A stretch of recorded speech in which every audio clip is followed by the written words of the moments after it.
Dobro jutro, ja sam Marija Gerbec-Njavro. Prije tjedan dana u Tehničkoj školi u Čakovcu profesor Franjo Dragičević se fizički obračunao s nasilnom dvojicom 16-godišnjih učenika. Javnost je u velikoj mjeri stala na stranu profesora koji je priznao da je gurnuo dvojicu učenika nakon što su ga gađali kredom. U konačnici ravnatelj je odlučio da profesor godinu dana prije umirovljenja neće dobiti otkaz, ali je dobio opomenu pred otkaz ili, kako je to rekla ministrica obrazovanja Blaženka Divjak, dobio je žuti karton.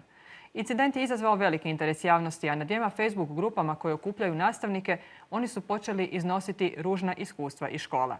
Koliko je učestalo nasilno ponašanje učenika prema nastavnicima i općenito nasilno ponašanje u školama? Je li na slučaju Čakovečke škole zakazao sustav? Treba li se napad na profesora tretirati kao napad na službenu osobu? O tome jutros razgovaram sa predsjednicom Sindikata hrvatskih učitelja Sanjom Šprem. Dobro jutro i dobrodošli. Dobro jutro, zahvaljujem na pozivu. S nama je predsjednica Udruge sudaca za mladež, obiteljskih sudaca i stručnjaka za djecu i mladež Lana Peto-Kujundžić. Dobro jutro i dobrodošli. Dobro jutro, hvala što ste me pozvali. I ravnateljica Poliklinike za zaštitu djece grada Zagreba, Gordana Buljan-Flander. Dobro jutro i dobrodošli. Dobro jutro. Evo da krenemo od ovoga. Gospođo Šprem, zašto je ovaj slučaj izazvao toliku pažnju javnosti? Pa na neki način doista se nije očekivalo ovakvo stvari medijsko širenje ove priče, jer nažalost sve su češći napadi na učitelje, ne samo od strane roditelja nego i djece. Tako da evo primjerice i nedavno, znači prije Svjetskog dana učitelja 3.10. isto je bio slučaj u Varaždinskoj školi, napad učenika na profesora i primjerice prije 2 godine na učiteljicu koja je bila članica našeg sindikata. I na neki način to nije toliku buru izazvalo, ajmo tako reći, među prosvjetarima, no ovaj slučaj je očito bio okidač da svi oni koji su proživjeli loše iskustvo u svom radu javno progovore o tome i na neki način tek sada smo stvari svjesni i zgroženi sa svim situacijama koje se nažalost dešavaju u školama. Koliko u biti ima nasilja u školama? Pa nasilje je nažalost vrlo česta pojava, iako se o tome ne prozbori svaki put kad se nasilje desi. Vrlo često se to na neki način zataškava jer se smatra sramotom, no o tome treba javno prozboriti i da svaki put da odreagiramo kao što je bila sada reakcija, tada sigurno bi takvih oblika nasilja bilo sigurno manje. Gospođo Peto-Kujundžić, prema vašim podacima, koliko su maloljetnici u biti nasilni danas? Je li to nešto veći broj nego što je bilo recimo ranije? Statistički, kada gledamo kaznena djela, kada gledamo prekršajna djela, mi smo u padu i sa kaznenim djelima i sa prekršajnima, što će reći da maloljetnici čine manje kaznenih djela i manje i nasilnih kaznenih djela. Percepcija možda građanstva je na jednom pojedinačnom slučaju koji se opetovano govori o njemu, razmatra se i onda građani imaju osjećaj to se dešava svaki dan po 1000 puta u 1000 škola ili na 1000 mjesta gdje to nešto rade mladi ljudi. Međutim, ja se slažem sa ovim prijedlogom da ne smijemo ni na koji incident koji može biti i jedno neprilagođeno ponašanje, jedno loše ponašanje mladog čovjeka ne reagirati. Tu je ona naša stvar i stvarnost da trebamo odmah reagirati na to, reći mu to je nedopušteno, to je nemoralno ili to je prekršaj ili napravio si vrlo loše i probati poraditi sa njim, sa njegovim roditeljem. Dakle, cijelim razredom napraviti jedan, ja bih rekla, način razmišljanja o tome kako će razred jednako tako gledati. Nije u pitanju samo ovaj koji radi taj incident, nego u pitanju da se cijeli razred smije i odobrava jedno loše ponašanje dječaka ili djevojčice. Tu trebamo praktički djecu učiti da kada se netko loše ponaša, da se ne solidariziramo sa lošim, nego kao ostali učenici kažemo to je ružno, neprihvatljivo, ne želimo biti s tobom, možemo na drugačiji način. Mislim da puno programa treba ući u škole i pomoći u ovom dijelu, da doista zaustavimo prvo loše ponašanje djece i da im pokažemo da se mogu ponašati na drugačiji način. Dobro, ima li nasilja više nego što se prijavljuje? Evo, nakon ovog slučaja sa profesorom Dragičevićem, puno je učitelja i nastavnika ostavljalo poruke što se njima loše događalo u razredu. Boje li se ljudi možda to prijavljivati ili sustav neadekvatno odgovara na takve prijave? Ja bi se složila da imamo veliku tamnu brojku. Imamo tamnu brojku i u kaznenim djelima i u prekršajima. Nikada ne znamo koja je stvarna brojka. Ova brojka nekako nam pokazuje prijavljivanja ili neprijavljivanja lošeg ponašanja djece u školi.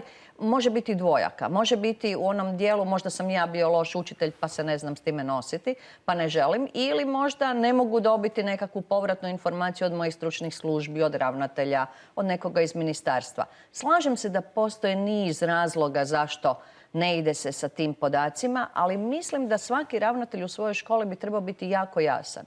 Da svaki incident, svako loše ponašanje, ja tu sada gledam i učitelja i đaka koji jesu u školi, trebalo bi reagirati i trebalo bi vidjeti koji su uzroci, kako to razriješiti da to ne ide dalje. Onda praktički škola vodi brigu o jednoj svojoj vlastitoj zajednici, a to su učitelji plus đaci. Gospođo Buljan-Flander, ovdje se u biti radilo o tome da su prvo bili nasilni učenici, pa je onda poslije bio i nasilan profesor. Kako vi gledate na to? Pa, ako škola ne reagira i na najmanji oblik nasilja, u prvom osnovne, u drugom osnovne, onda će djeca dobivati poruku da je nasilje nešto što se tolerira. Bez obzira što će škola staviti tablu, ovo je stopa, ovdje je mjesto nulte stope tolerancije na nasilje, ako se djeca ispod te ploče tuku, ili ako se škola pravi da ne vidi da se neko dijete izolira, da mu se rugaju. Ako se stručne službe i nastavnici u školi prave da, eto, nije to tako strašno, uvijek su se djeca tukla, pa to je normalno, onda djeca dobivaju poruku da se mogu nasilno ponašati i da na to nitko neće reagirati. Rekla je sutkinja Peto, treba povratna informacija od stručne službe škole. Ja bih to nazvala treba podrška nastavnicima i djeci, i od stručne službe škole i od nastavnika. Ja sam nedavno držala u jednoj školi u gradu od 50.000, ne u školi nego tribinu u gradu od 50.000 stanovnika. Centar za socijalnu skrb je rekao da su imali u jednoj godini 5 prijava za nasilje u školama. Je li vi to možete vjerovati? Da je bilo samo 5 puta nasilje u školama u gradu od 50.000 stanovnika. Moje pitanje je zašto te škole nisu reagirale. Ja sama negdje nudim odgovor iz mog dugogodišnjeg iskustva u radu s djecom i sa školama, da škole misle ako reagiraju i ako prošire informaciju izvan škole, onda oni misle da su oni škola koja je problematična. Nastavnici, kad s njima razgovaram, se boje da neće imati podršku ravnatelja, da neće imati podršku stručnih službi i zato šute. Ne da šute samo u odnosu na nasilje prema sebi, nego šute i u odnosu na nasilje prema djeci. I onda se dogodi da meni dijete iz 7. 8. razreda dođe iz nekog drugog mjesta u polikliniku našu u Zagreb, jer u školi 7-8 godina nitko nije reagirao, a da su reagirali prije 7-8 godina, to nasilje ne bi eskaliralo. Ne bi bila ta žrtva suicidalna da dođe kod nas u polikliniku kao suicidalno dijete, a djeca koja su počinitelji nasilja, već tad bi Centar za socijalnu skrb ušao u obitelj, vidio je li ta obitelj problematična i pomogao i djeci počiniteljima, jer i oni su djeca i njima treba pomoći. Dobro, ja znam mi već godinama o tome pričamo. Vidjeli se nekakvi pomaci na bolje? Pa ja vam mogu reći na osnovi svog iskustva, jer puno nam dolazi djece koje su i žrtve i počinitelji nasilja. Nekako mi se čini da sve ovisi o entuzijazmu pojedine škole, entuzijazmu pojedinog ravnatelja, da mi naprosto nismo napravili ništa na sustavnom rješavanju problema, dapače da programi koji su i postojali da se ukidaju. Postao je odličan UNICEF-ov program koji se pokazao odličan u školama. Gdje je sad taj program? Postojale su neke nevladine udruge koje su to radile. Gdje su sad ti programi? Dakle, ako imamo know-how, ako imamo programe, zašto ne donesemo odluku? Ne mi ovdje koji sjedimo, mi ne možemo donositi odluke, mi možemo samo raditi kad dođe do posljedica. Zašto oni koji mogu donijeti odluke, zašto ne donesu odluke da se ti programi obvezno rade i provode u svakoj školi? I mi stalno govorimo prevencija, prevencija, prevencija. Mi svi strašno puno pričamo o prevenciji, a jako je malo radimo. I onda kad se ovako nešto dogodi, onda su pune novine, puni mediji, mi ćemo puno o tome pričati. Evo i danas ćemo mi pričati i za 3 dana će se prestati o tome pričati. Ako ovo sad jako popraćeno medijski, ako ovo ne dovede do toga da ljudi u ministarstvima, u institucijama koje mogu donositi odluke, ne donesu odluku, ajdemo raditi preventivni program. Ajdemo se dogovoriti, svi sustavi, da ćemo surađivati. Ja nikad neću zaboraviti jedan sastanak prije 15 godina u Norveškoj, gdje su se našli Ministarstvo obrazovanja, Ministarstvo zdravstva, policije, i potpisali su ugovor kojim su se obvezali da će u roku ne znam koliko godina, u nekom kratkom periodu, iskorijeniti nasilje iz škola i da će svi međusobno surađivati i koje će sve akcije poduzimati. Preventivno, proaktivno, ne retroaktivno kad se nešto dogodi. Gospođo Šprem, u ovom slučaju u Čakovcu, je li tu zakazao sustav? Pa definitivno da, zakazao je sustav i upravo što su gospođe govorile, sve više o stvari nasilja i sve više se govori o tome, a ništa se ne radi na prevenciji. Prevencija je vrlo, vrlo rijetka, ajmo tako reći, i bez obzira što govorimo da škole trebaju biti mjesta nulte tolerancije, nažalost ta činjenica i ta ploča na ulazu u školu je na neki način mrtvo slovo na papiru, jer doista je sustav zakazao jer se premalo radi na prevenciji takvog oblika nasilja. Boje li se danas u biti učitelji, nastavnici, profesori, što će im se dogoditi u razredu? Pa vrlo često je to pojava, još češće u srednjim školama nego u osnovnim školama, no da o tome treba pristupiti doista generalno, da trebamo zajednički naći dugoročna rješenja. I sad je ovo jedan slučaj, pitanje kad će već biti sljedeći slučaj. Znači, mi svi zajedno kao socijalni partneri, zajedno s ministarstvima, moramo naći dugoročno rješenje problema. Znači, je li to u vidu izmjena Kaznenog zakona kad su u pitanju nasilnička ponašanja, primjerice roditelja prema učiteljima, taj dio izmjena Kaznenog zakona neće riješiti generalno problem. Jer imamo problem da i učenici napadaju svoje profesore, tako da u stvari trebamo razmišljati doista o ovom problemu široko i pokušati ga na neki način prevenirati u svim oblicima. Tako da mi kao socijalni partneri sigurno ćemo inzistirati na tome da zajedno s resornim ministarstvom pokušamo naći dugoročna rješenja kako u stvari ne bi se ovakve situacije više dešavale u školama. Gospođo Buljan-Flander. Da, ja bih htjela reći, s obzirom da je kolegica spomenula roditelje, mislim da je to jako važan dio priče, jer vrlo često roditelji djece koja se nasilno ponašaju su nesuradni. Roditelji su onda i agresivni prema nastavnicima, a ja to mogu čak reći iz svoje perspektive. Imamo puno roditelja kad hoćemo reći dijete ima problem, trebali bismo raditi, roditelji to ne žele čuti i onda pišu svim ministarstvima, svim pravobraniteljstvima i mi se stalno moramo očitovati zašto radimo svoj posao, jer mi nemamo načina da roditelja prisilimo na suradnju. Ali ono što mi radimo u poliklinici, a mislim da bi to trebale raditi i škole, ako je roditelj nesuradan, ako zanemaruje to što mu se govori, što mu struka govori, on na neki način emocionalno zanemaruje ili čak emocionalno zlostavlja svoje dijete. U tom slučaju je jako važno da škola surađuje s nadležnim centrom za socijalnu skrb. Ako centar ne reagira na prvi dopis, na prvi poziv, sigurno će reagirati na drugi i na treći. Ja imam jako dobru suradnju s centrima, jer bez suradnje opet s drugim institucijama ne možemo puno napraviti. Jer ako je taj roditelj nesuradan, onda je škola u krajnjoj liniji i dužna i po protokolu obavijestiti centar za socijalnu skrb i taj centar može ući u obitelj i vidjeti kakva je to obitelj i oni mogu narediti određene mjere obitelji. O tome će znati više sutkinja Peto Kujundžić, ali ako to škola drži za sebe i ako stalno govori joj, ovaj roditelj je nesuradan, s njim ne mogu, onda zapravo ne može se nikome... Ali to bude i početak i kraj cijele priče. I onda tu nema pomoći ni počinitelju kojemu isto treba pomoć. Jer to je, i vrlo često su djeca počinitelji, djeca koja žive u nasilnim obiteljima, djeca kojima je agresivna interakcija među roditeljima i između roditelja i djece jedna normalna situacija i to je jedini način na koji oni znaju dobiti pažnju. Znači i toj djeci je potrebna pomoć, a da ne kažem da trebamo reagirati na dijete koje je žrtva nasilja u školi. Mi sad govorimo o fizičkom nasilju, ali sve češći cyberbullying. I vrlo često čujem, nažalost, od nastavnika u školi, čula sam opet na tribini u jednom velikom gradu gdje mi je ravnateljica škole postavila pitanje ako se cyberbullying ne događa unutar škole, je li to problem škole? Pa naravno da je. Pa to je i naš problem, svih ovdje nas.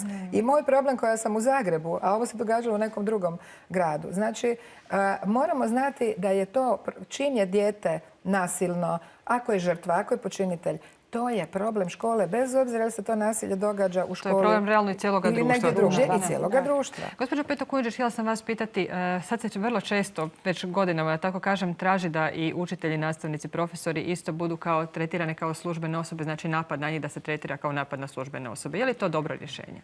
Ja ću vam reći, promjena Kaznenog zakona, povišenje kazne koje će biti u nekakvom formalnom dijelu, povišenje da netko tko bude proglašen krivim dobije kaznu ne 6 mjeseci nego 8 mjeseci, neće zadovoljiti i neće napraviti onu generalnu prevenciju da sljedeće dijete neće biti nasilno. Mislim da nije poanta priče u tome da ćemo zato smanjiti broj nasilnih ponašanja u školi. Smanjit ćemo samo broj nasilnih ponašanja ako konačno shvatimo da smo mi odrasli odgovorni i da moramo zajedno raditi. Dakle, prisiliti onog nesuradnog roditelja i ići sa tim ukoliko je nesuradan roditelj, to je zanemarivanje djeteta na način da ga ne odgajaš na način kako bi dijete mogao postati normalan đak, normalno dijete. Prijava naravno Centru za socijalnu skrb. Ja se tu ne bi libila da kažem prijava određenom nadležnom državnom odvjetništvu i policiji. Da. Nemojmo zatvarati oči na stvarima koje jesu. Takve kako jesu.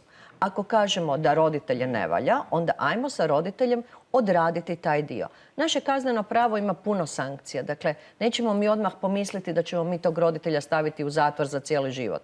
Mi ćemo možda izreći neku sankciju, neku obvezu, posebnu obvezu. Možda će biti nekakva, ako je bila psihoterapija u pitanju, neki nasilno ponašanje koje on inače ima u obitelji. Prema tome, puno stvari možemo napraviti sa tim roditeljem da mu ukažemo kako treba postati dobar roditelj. A onda ga dobijemo u suradnju sa dobrim učiteljem. Ali ja bih opet apelirala u onom dijelu, meni se čini da nam izostaje u kurikulima bilo kojeg fakulteta da imamo onu osnovni dio određenih alata koji naši učitelji, naši profesori moraju imati i znati se nositi sa određenim problemima koje imaju u grupi, velikoj grupi, maloj grupi, eskaliranje agresivnosti, kako se ponašati, kako reagirati. To su vještine koje se uče. I oni trebaju biti spremni u svom razredu kako se nositi sa time. Ako im nismo dali alate u ruke, onda su oni pomalo, kad nam kažu, nemoćni. I to ne samo na fakultetu, nego i psihologija u škole. Pa školama kronično nedostaje psihologa. Pa taj psiholog ne bi radio samo s djecom, nego bi bio podrška i nastavnicima. Jer i nastavnicima to je jedno od najstresnijih zanimanja. Njima treba podrška, njima trebaju vještine.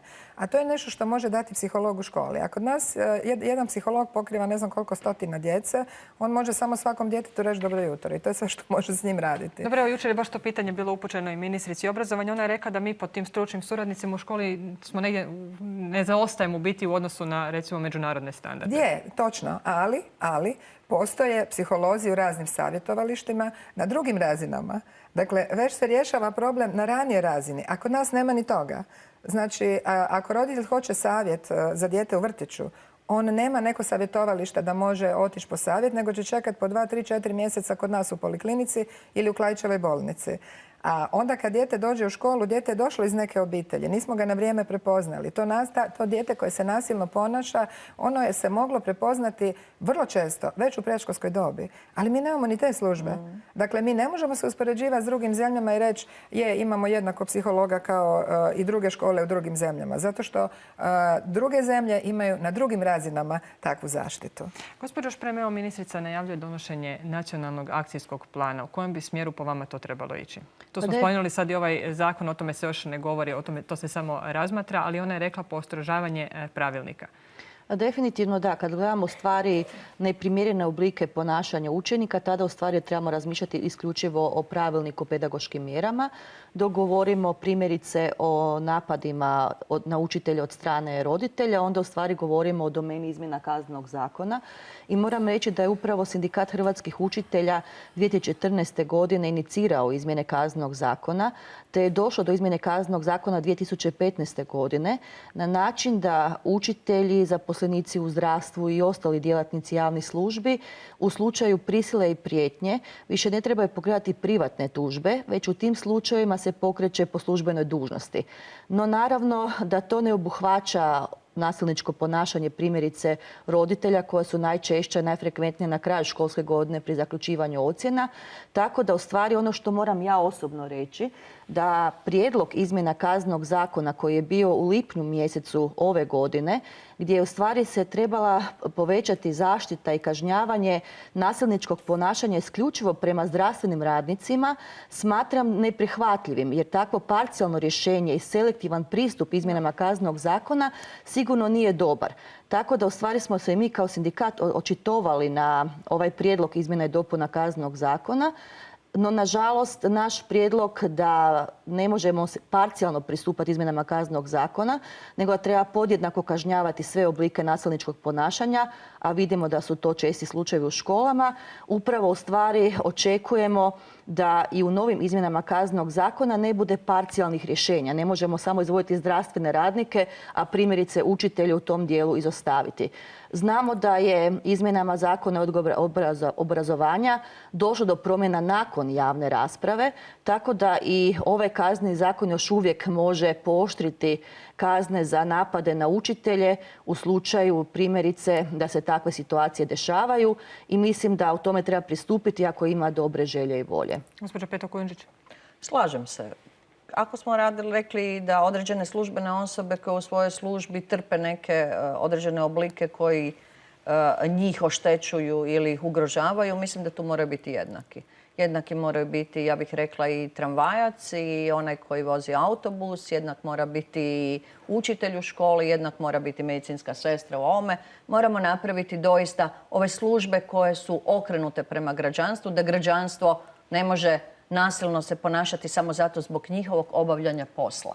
Mislim da tu trebamo naći jedno sretnije rješenje koje će obuhvatiti sav dio ljudi koji su određeni zaposleni, a okrenuti su prema građanima, odnosno djeci. Ali da moraju imati zaštitu svojih ministarstava i svojih strukovnih udruženja.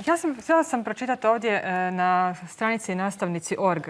Jedna, pretpostavljam da je nastavnica, napisala je da je izazov održavanja discipline u razredu gdje je djelovanje autoriteta blokirano s 1000 mjera i ograda, dok druga strana ima praktički neograničen prostor najužasnijeg divljanja. Koliko je uopće učinkovit ovaj sustav pedagoških mjera? Gospođo Buljan-Flander. Pa ja mislim ako mi pedagoške mjere primjenjujemo da će sigurno biti učinkovite, ali ako ih primjenjujemo i ako reagiramo. Ja bi se opet vratila... Ali dobro, mi imamo sad, spomenula je i gospođa Šprem, nedavno slučaj u Varaždinu. Dječak je napao profesora, on je isključen iz škole. Je li to učinkovita mjera? Ne. Naravno da ne. To je prestrašna mjera. Naravno da ne. Mi smo ga bacili na ulici kako bi on njemu pokazivali... To je pedagoška mjera. To je jedna od popisa pedagoških mjera. I stavili ga u mjesto delikventa. Dakle, rekli bi mu njemu, ti nemaš šta raditi u školi, izvoli biti na ulici, prema tome kome ću se prikloniti, priklonit ću se nekoj skupini dječaka ili djevojčica koji još imaju nedopuštena ponašanja i dobit ćemo još većeg delikventa. To je briga moja Mislim da su drugoga. Mjere trebaju biti učinkovite, a to je da on prestane sa takvim ponašanjem. Mi smo radili jedan program koji je išao, ovaj stop program koji je išao i za kaznena djela i za prekršajna djela. On je išao za jednim dijelom i za probleme u školi, kada se dijete nedolično ponaša u školi, pa smo rekli može na drugačiji način. I dobili smo jako lijepe, ja bih rekla, odgovore stručnih osoba u pojedinim školama koje već provode tako nešto.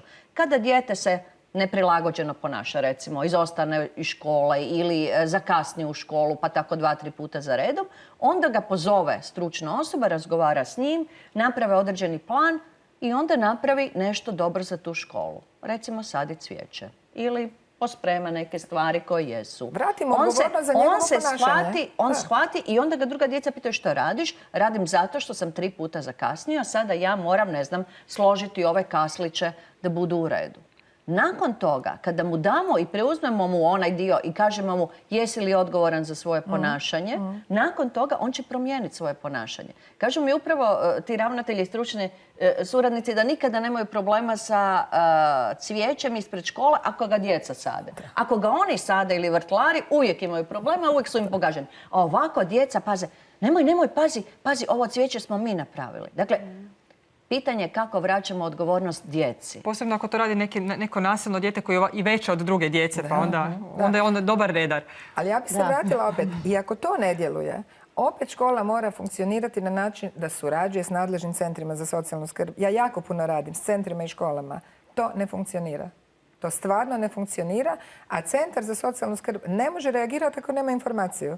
Ako neće dobiti obavijest. Ne može pomoći tom djetetu, jer nekad ovo što škola radi nije dovoljno. Roditelj je nesuradan, nije dovoljno. Škola ne može ući u obitelj, ali centar može. I onda ne smije biti da ravnatelj kaže, ne smije se dogoditi, da ravnatelj kaže nemojte prijavljivati. Meni nastavnici znaju reći mi ne smijemo prijavljivati, mi ne smijemo reagirati jer je stav naše škole, mi ćemo se praviti da kod nas nema problema. I onda kad dođe do ovakve eskalacije, sad onda se svi pitamo gdje je problem. Problem je u tome, između ostalog, što nismo na vrijeme reagirali, što nismo se htjeli petljati u svoj posao. Upravo ovo da se nije na vrijeme reagiralo i slučaj u Čakovečkoj školi. Vi malo bolje poznate taj cijeli slučaj. To je recimo riječ o djetetu koje je od početka imalo problem. Pa teško je sad govoriti o tome, obzirom da je proces još uvijek u tijeku, tako da to je vrlo nezahvalno u ovoj situaciji govoriti. Bolje je u stvari govoriti generalno o slučajevima nasilja koji se dešavaju, ali slažem se posve s kolegicama da u stvari jedini ključ uspjeha rješenja je u stvari da svi zajedno djelujemo. I škola, i centar, i roditelji, i učenici. Dobro, ali zašto škole nisu onda spremne otići, zatražiti pomoć od Centra za socijalnu skrb? Pa sve ovisi u stvari o stavu škole. Znači, baš zbog toga što bi mogli biti etiketirani kao nekakva neuspješna škola, škola u kojoj se dešava nasilje, od tog straha, primjerice, razmišljanja što će se o toj školi razmišljati, hoće li dalje roditelji upisivati onda djecu svoju u tu školu. Na neki način se to zaključava unutar 4 zida i definitivno se na tom principu ne rješava aktualni problem. Tako da velim, moramo povedati zajedno u priču i roditelje, osvijestiti učenike, raditi s učenicima, povezati širu zajednicu jer zajedništvo je ključ uspjeha. Javnost je u velikoj mjeri stala na stranu ovog profesora. Koliko je to dobro po vama? Pa zaštititi učitelja naravno da je svrha svakog sindikata, tako da je i ovo najava prosvjeda u slučaju da gospodin Franjo će dobiti otkaz je bila na neki način logičan slijed, posebice zbog toga jer su se javili mnogi učitelji sa svojim negativnim iskustvima. No ono što želim reći, učitelji ne smiju zaboraviti na svom radnom mjestu da su oni u stvari role model, primjer svojim učenicima i da u stvari ako težimo da mi u stvari promičemo to dostojanstvo naše profesije i ako želimo u stvari napraviti pomake u percepciji društva naspram naše profesije, onda u svakom sekundi, svakom momentu mi moramo biti primjer. Gospođo Peto-Kundžić, je li ovako iz perspektive činjenice da nemaju baš puno alata na svojoj strani, teško da nas uopće uči u razred sa recimo učenicima koji su u pubertetu? Sigurno nije lako. Ja se slažem i slažem se da svaka profesija nosi neke strašne izazove. Ova profesija nosi iz dana i dan neke nove izazove. Međutim, ja moram kao recimo sudac za mladež reći kada se nosimo sa nekim novim izazovima, mi smo odgovorni da sami sebi kažemo ne znam. A ako ne znam, moram potražiti negdje da bih mogao naučiti, a onda pronaći negdje tu edukaciju, pa ako mi ga i ne nudi sustav. Dakle, prvenstveno mislim da je sustav zadužen i dužan omogućiti svim učiteljima i nastavnicima u svim svojim dobrim skupinama da imaju pravu edukaciju. Međutim, ako se u bilo kojem trenutku taj učitelj ili profesor osjeti nemoćan, on mora sam sebi reći ja moram pronaći sebi edukaciju. Ja moram priznati, dugogodišnji smo zajednički suradnici, ja sam pravo, moja kolegica Flander Buljan je psiholog. Često smo u edukacijama i često mi vapimo koje dugogodišnji smo, ja bih rekla, zaduženi za maloljetnike, za njihovo dobrobit djece. Često se nalazimo pred onim zidom kada kažemo ne znamo. I onda kažemo gdje to ima, gdje tu možemo pronaći, idemo na edukaciju, idemo nešto naučiti, jer se moramo s time nositi. I zadnja rečenica svakome za kraj. Gospođo Buljan-Flander. Pa ja bih rekla, ajmo se vratiti već u predškolsku dob, ajmo imati sistematske preglede, ajmo imati probir već u predškolskoj dobi, vidjeti koje su rizične obitelji, koja su rizična djeca, jer ta djeca već nekakva dođu u tu školu. Ne može nam sama škola riješiti problem. Gospođo Šprem. Pa mislim da je ovo što je sad u stvari su mediji jako popratili, dovoljan razlog da i percepcija javnosti naspram položaja učitelja, čujemo da su učitelji jedna od najrizičnijih skupina po pitanju stresa, da stvari doista svi nastojimo zajedno doprinijeti da se ovakva situacija u školama više ne dešava. Nažalost, nemamo više vremena. Hvala vam na sudjelovanju u emisiji. Hvala i vama, poštovani slušatelji i gledatelji. Ja sam Marija Gerbec-Njavro i želim vam ugodan nastavak dana.